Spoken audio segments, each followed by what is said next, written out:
are a worrywart just like me, and if you worry about anything whatsoever, so your job, your bills, your safety, your children's safety, your health, your to-do list, work, absolutely anything, then today's video is especially for you.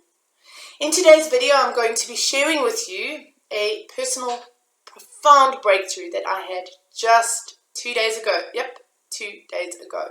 After this has been something I have struggled with literally my entire life. I can honestly tell you that I have had the best weekend because I am worry-free. Have my circumstances changed over the last 2 days? Nope. Am I worrying? Nope. And that is where the magic lies. So please stay tuned until the end because I'm going to be sharing 5 practical tips with you that I know that if you implement them today, it's also going to help you.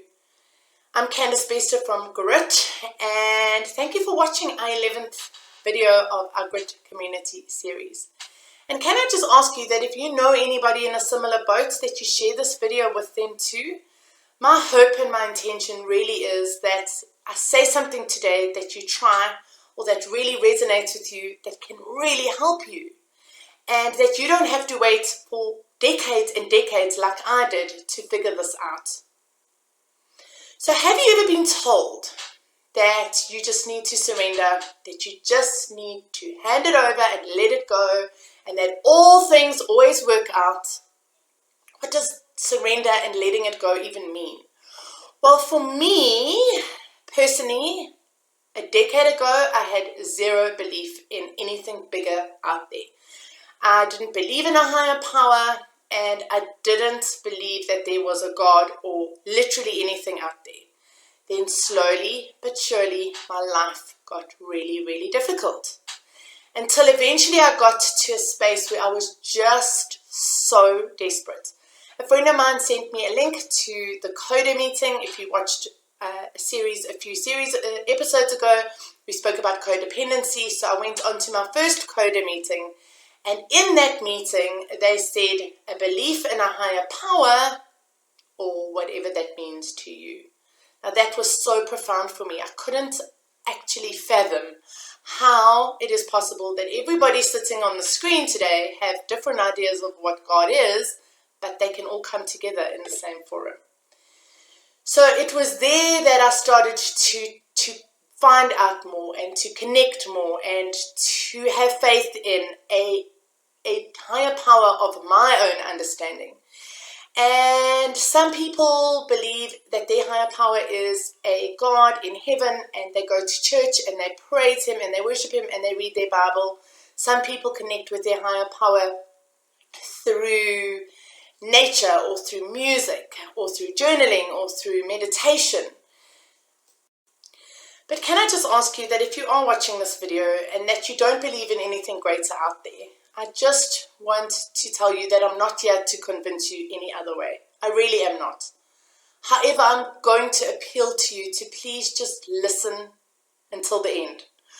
If there's anybody who understands how uncomfortable it is and how triggering it can be to discuss this, especially when you don't believe in it, it is me.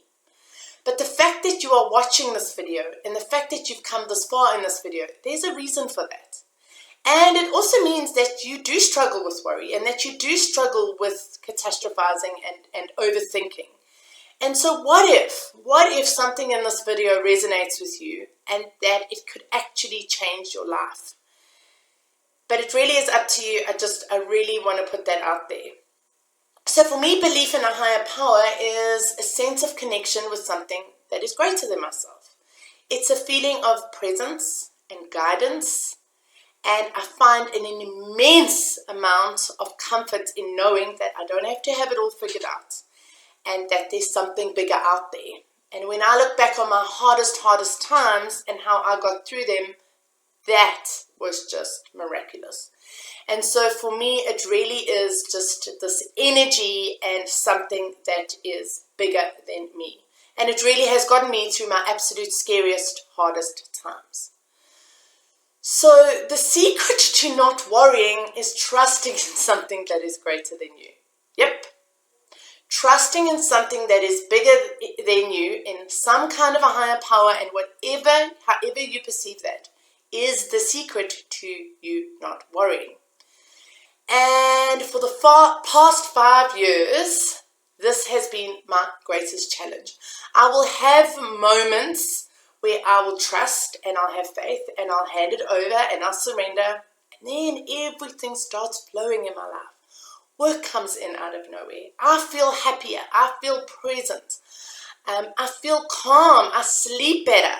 I go more easily to gym. I eat more healthily. Everything starts working.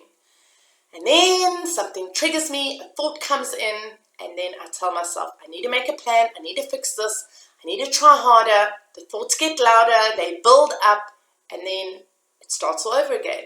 So things stop flowing, work gets harder, and it just goes back to how it was. So just this last week, I had a really tough few days, and I woke up in the morning and I was like, can you just show me? Can you just show me what I need to do, because I don't want to be worrying like this anymore. And then I took part in my breath work, and why I do breath work every morning, it really is to get out of my head and into my body. It resets my nervous system. It stops the thoughts, well, at least it calms the thoughts. I don't know if it stops them. And then I get a lot of what I call downloads. In other words, clear thoughts that come in. And when I listen to those thoughts, they really work. So it could be like, phone this person, and you phone that person and you get a different result, or you get somebody that can help you. Or it could say, like, the voice could even be something simple like, you need to eat healthier, or you need to go for a run. And then when I do, it really, really does work.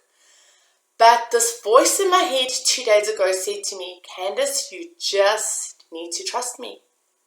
And I lost it.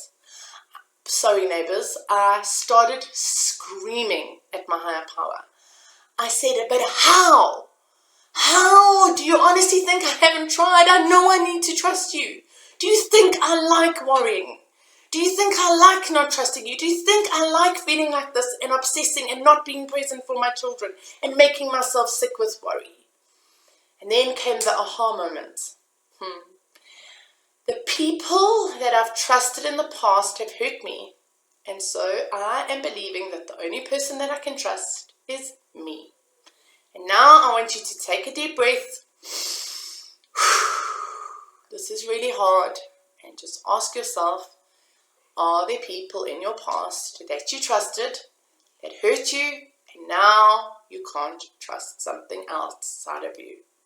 Because that is going to be the very thing that stands in your way from surrendering and handing it over. So how do I know? Because I've had to forgive these people. And this takes me to the next part.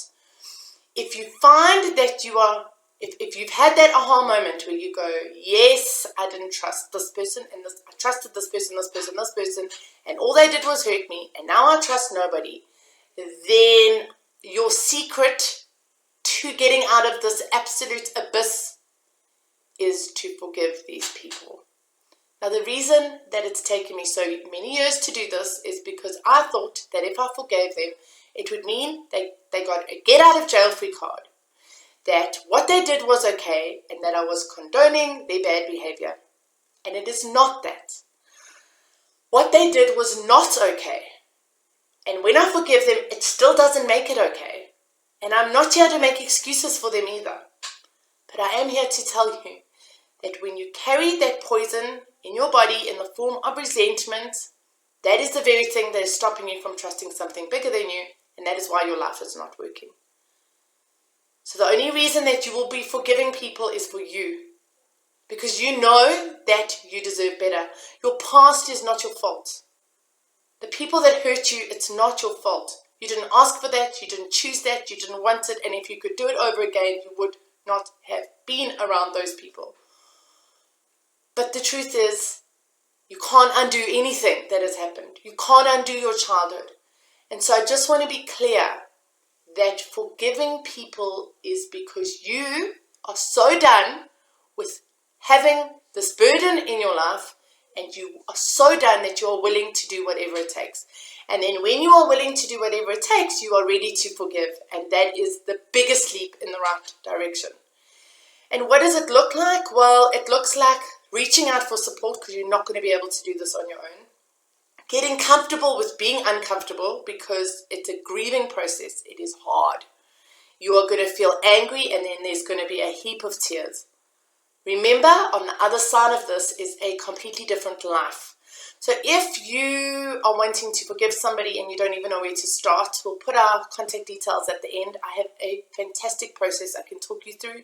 So just contact me and let's get in touch. I would love to help you with this process.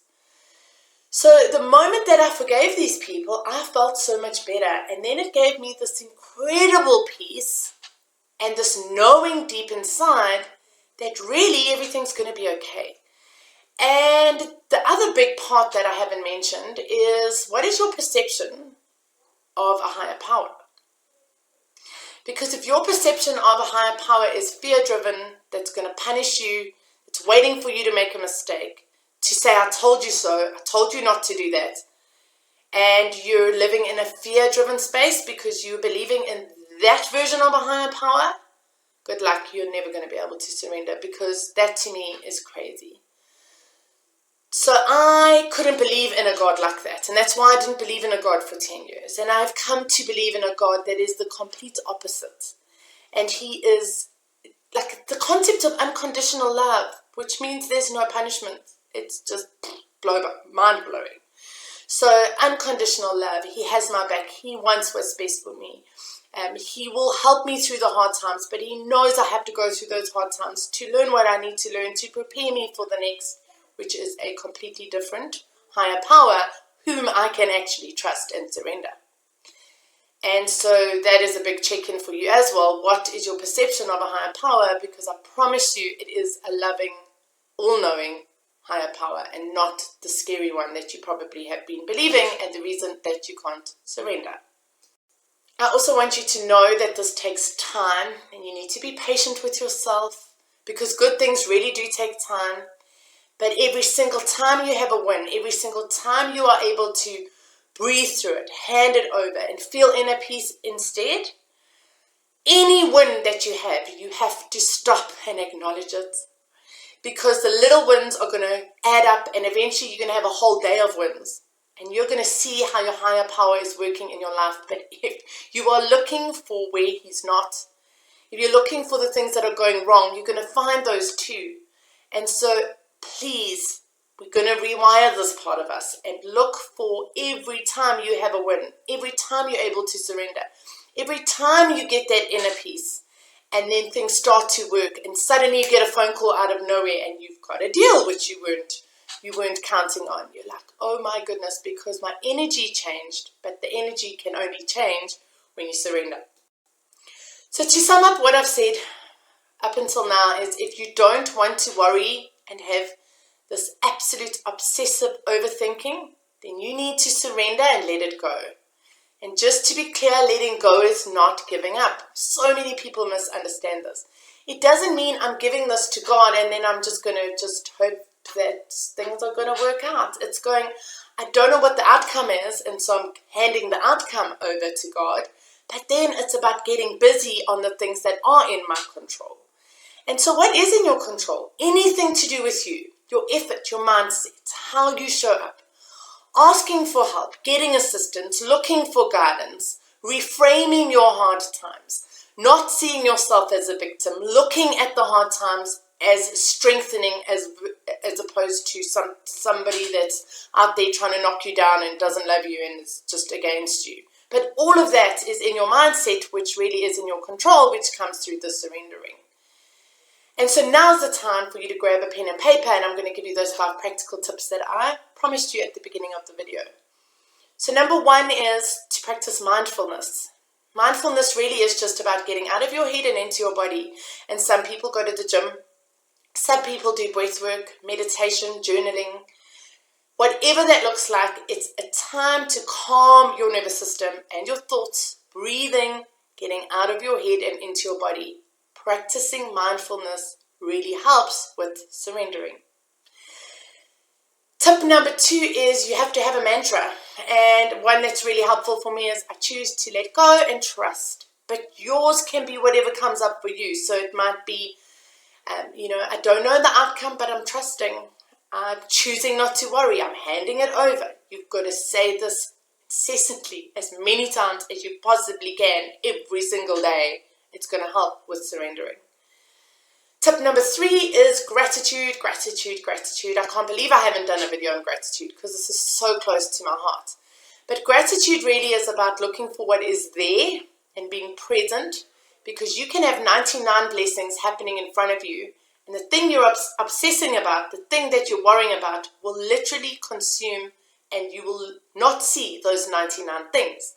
So gratitude is training your brain to look for the things that are going right. And when you do, you shift your energy and it makes it easier to surrender.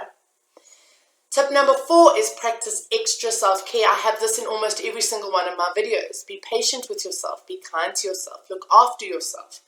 Nourish yourself. Go to the gym. Drink extra water. Be kind and take care of yourself. Treat yourself like somebody you really, really love. It's going to help you to surrender. And then tip number 5, and this is my absolute favorite, this is something that I just recently did, was you need to grab 2 boxes. Yep, 2 boxes. The first box is going to be your faith box. And what you do in this box, and if you can listen, I have quite a few things I'm worrying about. You're going to write down every single one of these worries on a piece of paper. You're going to fold it up, and you're going to pop it into the faith box. And the minute you do, you take a deep breath and you go, I choose to let go.